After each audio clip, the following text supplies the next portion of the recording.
Fala aí, meus queridos, tudo certinho com vocês? Seguinte, uma ótima semana, uma boa segunda-feira, velha de guerra, é sempre mais difícil, mas aqui neste canal, promessas, muitas vezes, nem todas, são dívidas.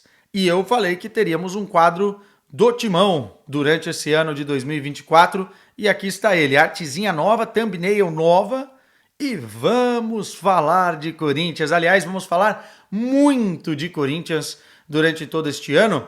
E peço desculpas para vocês logo de início, porque era para ter lançado esse vídeo ontem, né? Depois da estreia do Corinthians no Campeonato Paulista. Não consegui fazer isso porque estava preso numa tempestade no aeroporto de Dublin, não conseguia voltar aqui para o Porto, mas assisti o jogo e neste vídeo aqui nós vamos falar da vitória, vou dar as minhas impressões dessa estreia.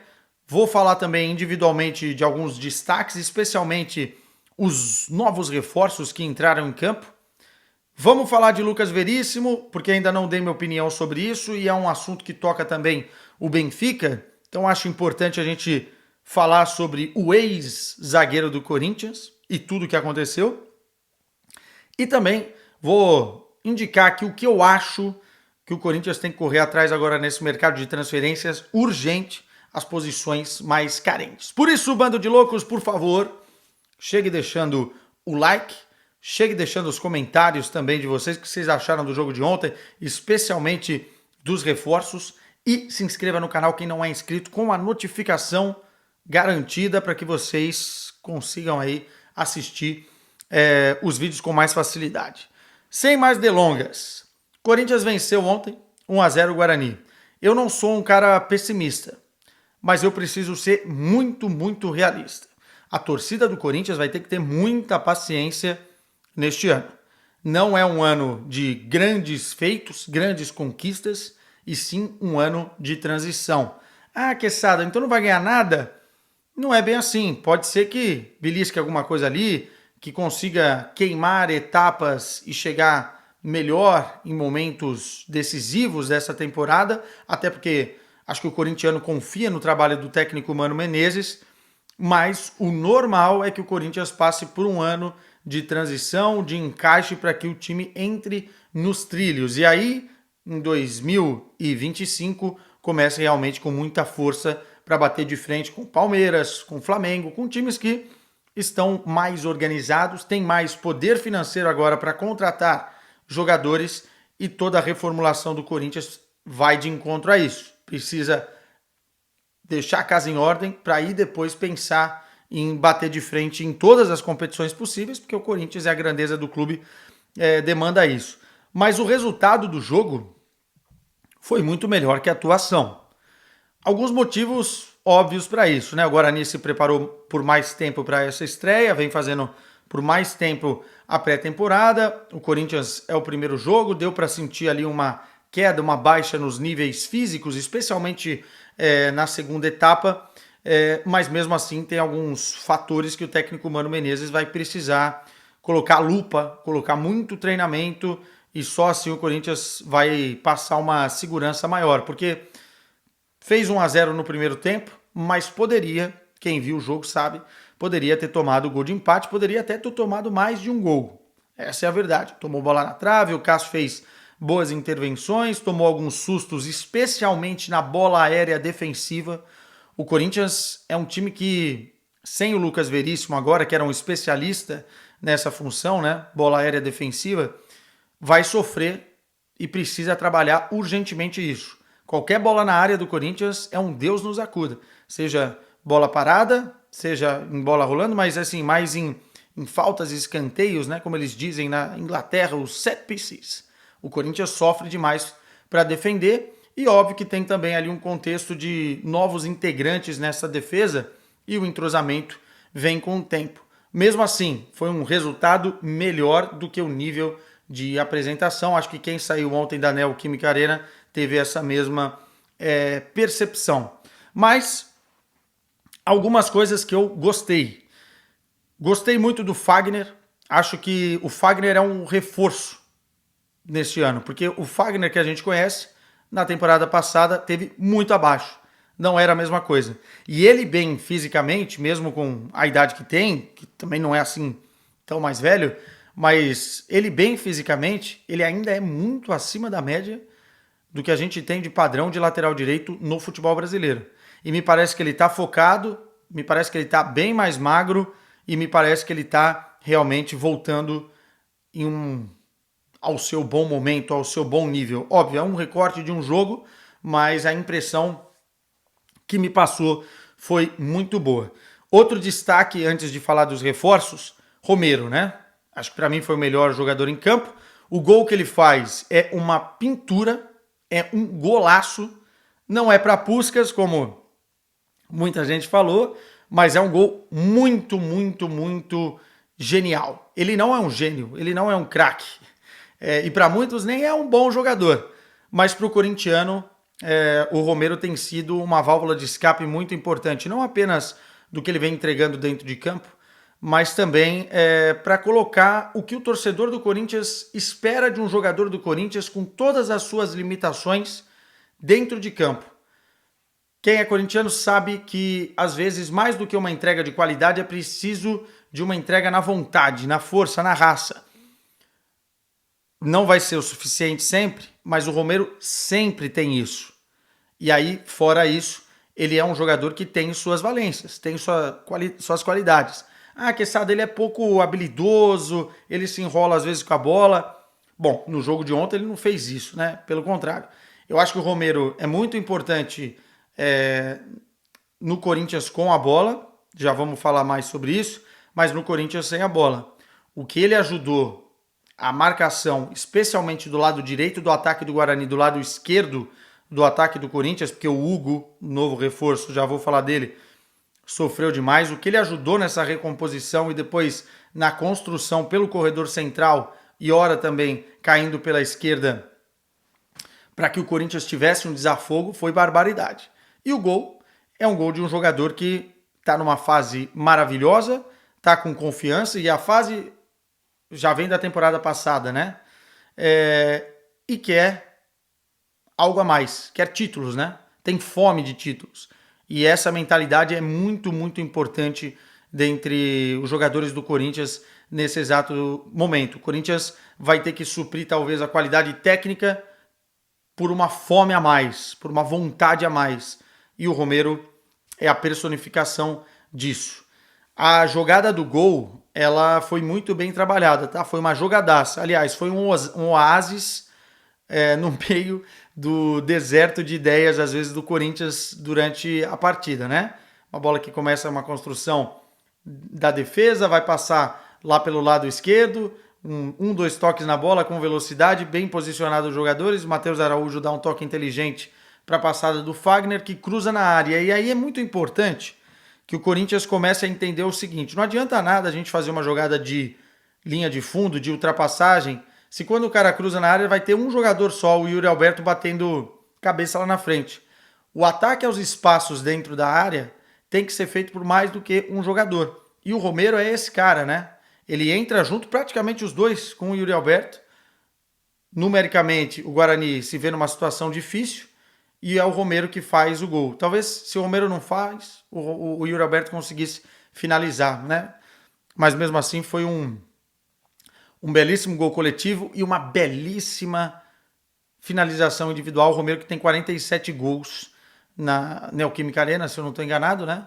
Tá aí para ser, ou com a camisa do Corinthians, mas ele tá aí para ser o artilheiro do estádio. E aí, passando um pouco para falar dos reforços mais especificamente, vou começar do que eu menos gostei para aquele que eu gostei mais. Não quer dizer que eu desgostei deste primeiro, mas eu acho que a nível de expectativa foi o que menos me deixou empolgado. O lateral esquerdo, o Hugo, sofreu muito porque o Guarani atacava muito bem pelo aquele setor, explorou bastante as jogadas por ali e ele teve que ficar muito mais recuado do que conseguindo construir alguma coisa ou participar de triangulações ou chegar no último terço de campo para fazer o cruzamento. Enfim, a gente viu muito pouco do Hugo ofensivo e teve que ver ele mais defensivamente falando e ele sofreu, talvez pelo desentrosamento ali com os seus companheiros, talvez pela qualidade do Guarani, tanto que o Romero, como eu disse antes, teve que fazer essa função de dobrar a marcação ali pelo setor esquerdo, mas eu acho que em alguns momentos deu para ver que ele tem uma boa qualidade de passe, que é um jogador que a bola não queima tanto no pé, que não tenta inventar muito, mas por conta dessas características que eu falei e do jogo como se desenhou, talvez foi um pouco mais burocrático do que os outros dois. Em segundo lugar, eu coloco o Ranieri, gostei muito, muito mesmo. Não acho que fez um jogo espetacular, mas eu acho que o Corinthians fazia tempo que não tinha um jogador nessa posição, né? Número 5, clássico, que vai ser o homem protetor da defesa, que simplifica também as ações no processo de construção, em termos de roubar a bola e passar a bola com qualidade rapidamente, não inventa. Jogador muito forte fisicamente, que conseguiu ali no 1 contra 1 ganhar muitos duelos. Aliás, as estatísticas mostram isso, né? Ele ganhou muitos duelos individuais, conseguiu desarmar, conseguiu recuperar a bola e conseguiu ser um elemento fundamental ali também para liberar um pouco mais o Maicon. O Maicon não é o número 5. E eu nem gostei tanto do Maicon assim do jogo, perdeu um gol feito, inclusive. Mas o Maicon como número 8 é muito melhor do que o Maicon tendo que fazer totalmente essa função defensiva. Então acho que o Ranieri vai ser importante para que o número 8 do Corinthians, seja o Maicon ou outro jogador, tenha mais liberdade no meio-campo para que consiga acionar o setor de criatividade. O Corinthians é um time muito, muito pouco criativo. Essa é a grande realidade, é aquele deserto de ideias que eu falei, que acaba resultando em muita dificuldade para chegar com qualidade lá na frente. Gostei do Ranieri. E o melhor de todos foi o Félix Torres. Todo mundo sabe disso, né? Quem entende de futebol minimamente viu o jogo, falou, pô, o Corinthians encontrou um bom zagueiro. Eu quero ir devagar com o Andor, porque o Santo é de barro, como se diz aqui também em Portugal, mas acho que o Corinthians fez uma excelente escolha. É um zagueiro que tem velocidade para acompanhar atacantes mais rápidos, para fazer muito bem a cobertura, forte fisicamente. Em alguns momentos gostei dele na bola aérea, apesar de que o Corinthians é um time desorganizado coletivamente nesse sentido. Mas o que eu gostei mais foi da tranquilidade dele na organização do jogo. O Lucas Veríssimo tinha isso, né? Ou seja, a bola não queima no pé do jogador. Ele consegue, em alguns determinados momentos, o Guarani fez uma pressão alta para tentar roubar a bola do Corinthians no campo de ataque. O Corinthians tem dificuldade já há algum tempo nessa saída de bola, tanto que tem que queimar toda hora e não sai com qualidade.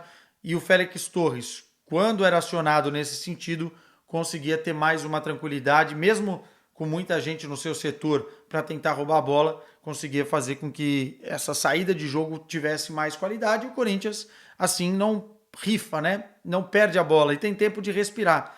Porque um dos grandes problemas da temporada passada foi exatamente isso. O Corinthians não tinha como sair, chutava a bola de qualquer jeito lá para frente para ver se dava certo uma corrida do Yuri Alberto. E aí é muito difícil, porque a bola vai e volta, pega a defesa com sérias dificuldades de marcação. Gostei muito do Félix Torres. Falando rapidamente de alguns outros jogadores, Matias Rojas, muito mal, muito mal. É um jogador que parece que tem qualidade, mas muito desligado, muito sonso dentro da partida, chama pouco jogo, gera pouca oportunidade, enfim, não consegue se encontrar dentro de campo, porque na teoria, o Corinthians joga no 4-2-3-1. Na teoria, ele é o cara que pode jogar entre linhas ali, fechando pelo meio, ajudando o armador e tal. E ele some em diversos momentos da partida, a gente nem vê ele jogando. E também muito pouco sangue, né? Porque é o que eu falava. Se pelo menos o cara não tá conseguindo entregar na qualidade, pô, que se entregue em outras funções. Mas muito mal. Não é um jogador que eu tenho fé nessa temporada, apesar do investimento que o Corinthians fez por ele. E é exatamente aí nesse setor que me preocupa, né? Porque o Matheus Araújo me parece ser um pouco cru, é um jogador com mais vontade que o Rojas, inclusive participa bem do gol, né? Porque o passe de aceleração para encontrar o Fagner na linha de fundo é dele, não inventou, deu de primeira aquela bola, mas é muito pouco, né? E eu acho que ele tem margem para evoluir. Só não acho que esse protagonismo agora, ser titular do Corinthians nessa posição, como principal pensador do jogo, vai fazer bem a ele. e nem ao Corinthians. Enfim, vamos esperar o Palácios estrear, vamos esperar o Garro, né? Jogadores que estão chegando agora. O Garro talvez seja esse cara mais criativo no meio-campo. Essa, pelo menos, é a expectativa. Mas daqui a pouquinho eu falo das posições que eu acho que o Corinthians precisa correr atrás urgentemente nesse exato momento. Falando um pouquinho do Lucas Veríssimo, é uma sequência de erros, né? Eu sei que muita gente já falou sobre o assunto, o torcedor do Corinthians está chateado com isso, está irritado, mas eu queria também dar o meu grãozinho de areia de opinião. O jogador, ele tem todo o direito de fazer o que ele quiser e o contrato precisa ser respeitado. Mas é muito feio e muito ruim para o Lucas Veríssimo a porta que ele fecha com essa postura. O seu empresário tem tudo a ver com ele. Porque ele deu a palavra para o atual presidente, estava tudo certo, tudo conversado, o Corinthians fez um esforço para conversar e contratá-lo, né? Acertar as bases, os valores, porque não é um valor qualquer, com o Benfica, tudo certo entre os clubes, tudo certo entre o jogador e clube, e aí voltou atrás com a palavra que deu, não tinha assinado nenhum acordo, nenhum contrato, e a coisa ganhou a forma que ganhou. Em primeiro lugar, é um erro da diretoria passada do Corinthians, que cometeu uma série de erros nesse sentido. O Corinthians não pode assinar contratos sem ter uma mais-valia para o Corinthians, porque o Corinthians é uma grande vitrine, é um grande canhão. O jogador que joga no Corinthians, Corinthians e outros times do Brasil, tá? Mas, enfim, o Corinthians ele tá mais próximo de vestir a camisa da seleção brasileira. Ele vai estar na televisão toda semana com grande destaque. Ele vai ser mais comentado nos programas. Ele vai ganhar muita coisa em jogar no clube. E por isso o Corinthians tem que se dar o valor nesse sentido. Você não pode fazer um acordo com o Benfica em que o Benfica tem a condição de vender o jogador a hora que ele quiser, em que o Corinthians não tem uma taxa de vitrine, em que o Corinthians não tem uma cláusula de opção de compra obrigatória, não pode assinar esse tipo de contrato. Mas, vindo do que a gente passou aí nos últimos tempos, é normal, né? É normal, né? Negociações como foi, ou como foram as com o Zenit, enfim. Esse é o primeiro erro. O segundo erro é do próprio Augusto Melo, da nova diretoria, porque você não pode apresentar o jogador, confiar no jogador, apresentar o jogador como o primeiro reforço do clube, inclusive com a nova patrocinadora, enfim. Você não pode fazer isso sem ter nada assinado. O fio do bigode no futebol não existe. Não existe. Então foi um pouquinho de ingenuidade misturada até com um pouco de amadorismo. E para uma diretoria que quer reformular e conduzir um caminhão que é o Corinthians, esse tipo de erro não pode acontecer. Mas o Augusto Melo não foi o principal responsável. Acreditou na palavra do jogador, do empresário. Inclusive a informação da Marília Ruiz hoje ou ontem é de que o Corinthians não faz mais negócios com o Pitombeira, né, que é o empresário. É o mínimo, né? O Corinthians precisa se dar o valor e precisa também fechar as portas para muita gente que só se beneficiaria em jogar pelo Corinthians. Me chama a atenção porque o Lucas Veríssimo, indo bem essa temporada, estaria mais próximo da seleção brasileira, porque é um jogador muito diferente para o nível do futebol brasileiro. Estaria na Copa do Mundo, na lista do Tite, se não fosse a lesão que ele sofreu no Benfica. Mas, enfim, foi o que foi. E não adianta depois reclamar, né? Ou frases fortes. Maldito o homem que confia no homem. Enfim, não pode acontecer esse tipo de situação e que sirva de lição para próximas vezes, né? E o Benfica ficou meio de só um personagem secundário dessa história, né? Porque se o Lucas Veríssimo tivesse dito, não, eu quero ir pro Corinthians, ele teria jogado no Corinthians. Faltou muita coisa para muitas partes, mas eu acho que essa foi a principal, né? A palavra que depois ganhou curva, os dois papos que depois nunca mais vai vestir a camisa do Corinthians na história. Bom, para a gente terminar o vídeo, que eu já falei muito na orelha de vocês, Deixa eu falar das novas contratações ou do que o Corinthians precisa ir no mercado. Eu vou fazer um vídeo falando de oportunidades no mercado, especialmente português, que o Corinthians poderia ficar de olho e de alguns jogadores que já passaram por aqui. Vai ser o meu próximo vídeo. Então aguardem, tem alguns bons nomes nesta lista. Mas, nesse exato momento, eu acho que o Corinthians precisa de mais um zagueiro. Até porque o planejamento foi feito com o Lucas Veríssimo, ele saindo, o Corinthians precisa contratar mais um zagueiro. Precisa contratar mais um meia criativo, não dá para ficar na dependência do Garro. Acho que é um erro você contar que o Garro vai ser o salvador do setor. O Corinthians precisa buscar talvez um número 8 que organize melhor o meio-campo, que consiga ser um cara mais vertical, que crie mais jogo, que gere mais jogo no setor. O Corinthians precisa buscar, e essa talvez seja a principal contratação, um ponta esquerda titularíssimo.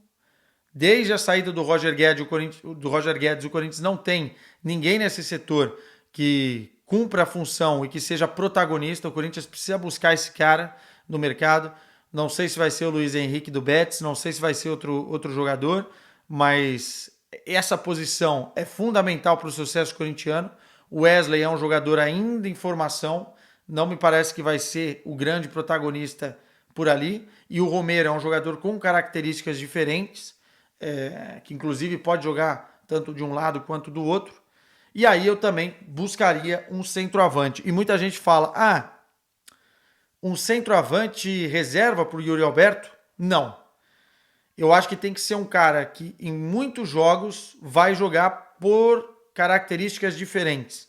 Tem que ser um cara com mais repertório de finalização, um cara mais com cheiro, com faro de gol do que é o Yuri Alberto. Eu vejo o Yuri Alberto mais como um segundo atacante hoje, pode jogar com esse cara dependendo da formação, do que propriamente como um centroavante número 9 fazedor de gols. A gente tem que olhar para a realidade. O Yuri Alberto é um jogador que muitas vezes está muito bem colocado, que ataca muito bem os espaços, mas que na hora de finalizar tem errado e tem falhado muito. Ele como um segundo atacante, num jogo mais associativo de repente com o centroavante, ou até mesmo com mais jogadores povoando aquele setor, pode render melhor. Em profundidade, é um jogador que tem velocidade para puxar contra-ataque, é um jogador também que briga muito bem com o seu corpo dentro de alguns contextos, mas precisa ali de um cara que seja o número 9 fazedor de gols. Me parece que cada vez menos o Yuri Alberto é esse cara. Não quer dizer que ele é ruim, quer dizer que ele, de repente, deslocado para outra função e tendo esse cara para fazer esse jogo associativo, pode render muito mais. Esse cara também não é o Romero. Tem que ser um número 9 com características mais de número 9, cara mais posicional, mais pilarzão e que vai conseguir concretizar em gol aquilo que o Yuri Alberto preparar, que o Romero preparar, que o meio-campo do Corinthians criar. Enfim, o Corinthians hoje cria muitas oportunidades às vezes e o Yuri Alberto fica sozinho num contexto de marcação. Então acho que vai por aí o caminho. Precisa de um centroavante não para ser sombra do Yuri Alberto, e sim para ser esse cara de finalização. É isso, meus caros. Esse foi o Vamos Falar de Corinthians. E vamos falar muito mais a partir de agora. Beijo para vocês. Até o próximo vídeo.